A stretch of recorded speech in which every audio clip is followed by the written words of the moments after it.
ആ മോനെ ചായ കുടിച്ച് മോൻ കഴിച്ചോ? ചായ പഴംപൊരി ഒക്കെ കഴിച്ചോ?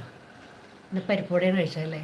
ആ അപ്പോൾ എന്നിട്ട് ആ വെന്ത കപ്പയില്ലേ അടപ്പത്ത് ഒരു പാനിൽ വെക്കുക. ഈ തേങ്ങ മൊത്തം അതിലേക്ക് കൊട്ടുക. 2 ചെറിയ ക്യുമിൻ സീഡ്സ്, എന്താ ചെറിയ ജീരകം, അത് കൈയോട്ട് ഇങ്ങനെ ചിക്കിച്ചിന്ന് കാണിച്ചിട്ട് അത് ഇടുക. നന്നായിട്ട് ഇളക്കി കൊട്ടുക. എന്നിട്ട് കുറച്ച് മുളകിട്ട മീൻ കറിയില്ലേ, എനിക്ക് കേരമീനായിരുന്നു. കേരമീൻ അതിനേക്കാളും ഏറ്റവും ബെസ്റ്റ് നല്ല നെയ്യുള്ള ചാളയാണ്, അല്ലെങ്കിൽ നെയ്യുള്ള അയില. അതങ്ങോട്ട് മുളകിട്ടത് കറി അതിലേക്ക് ഇടുക. ടപ്പേന്നിടണം. വായിൽ വെള്ളം വന്നില്ലേ? വിനു വായിൽ വെള്ളം വന്നില്ലേ? ശിവക്കും വന്നില്ലേ വായിൽ വെള്ളം? കപ്പൽ ഓടിക്കുക, കപ്പൽ. എന്നിട്ട് അങ്ങനെ കഴിക്കണം. ഞാൻ ഇച്ചിരി കഴിച്ചിട്ടുള്ളൂ, അധികം ഒന്നും കഴിച്ചിട്ടില്ല.